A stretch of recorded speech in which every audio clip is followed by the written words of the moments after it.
রাস্তা যেন মরণ ফাঁদ। মুর্শিদাবাদের কান্দির ভরতপুর ১ নম্বর ব্লকের কাশীপুর থেকে বড়োয়ার বৈদ্যনাথপুর পর্যন্ত প্রায় ১০ কিলোমিটার রাস্তার বেহাল দশা। খানাখন্দে ভরা রাস্তায় চলাচলে উঠছে নাভিশ্বাস। সামান্য বৃষ্টিতে যাতায়াত কার্যত বন্ধ।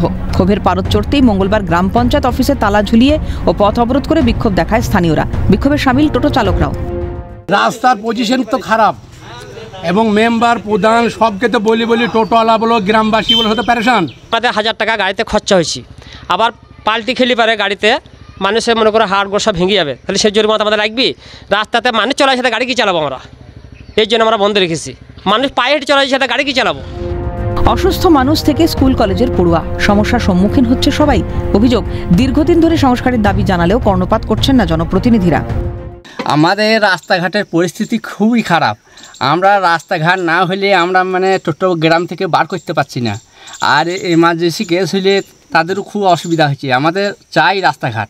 রাস্তা আমরা বিশাল খারাপ, আমরা এই 2 বছর থেকে। আচ্ছা, কারা এই শুরু করেছে বনটা করে যায় আমরা সব টোটালে আপনি মানুষও করেছে সব আমরা পাবলিকে।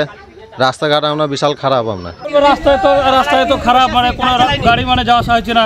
খানাখন্দে রাস্তাটা আটকে রেখে দিয়েছে। অঞ্চলে রক্ত মারা দরকার, কোনো প্রধান মেম্বার কোনো স্টেপ নিচ্ছে না। এটা সমস্যা সমাধানের চেষ্টা চলছে, সাফাই স্থানীয় তৃণমূল নেতৃত্বের। রাস্তা তো আমরা খারাপ আছে। আমি 2 বছর হলো এখন বসলাম পঞ্চায়েতে। এর আগে থেকেই তো রাস্তা খারাপ ছিল, তখন তো কিছুই হয়নি। তবুও আমরা দেখছি, চেষ্টা করছি। এখন প্রায় 1 ঘন্টা অবরোধের জেরে সৃষ্টি হয় ব্যাপক যানজটের। পরিস্থিতি সামাল দিতে ঘটনাস্থলে পৌঁছয় পুলিশ।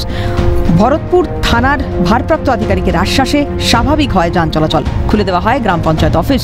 এখন দুর্ভোগ কাটিয়ে উঠতে প্রশাসনের ভূমিকা কী হয় সেদিকেই নজর থাকবে সবার। ভিক্টর বন্দ্যোপাধ্যায়ের রিপোর্ট, ক্যালকাটা নিউজ।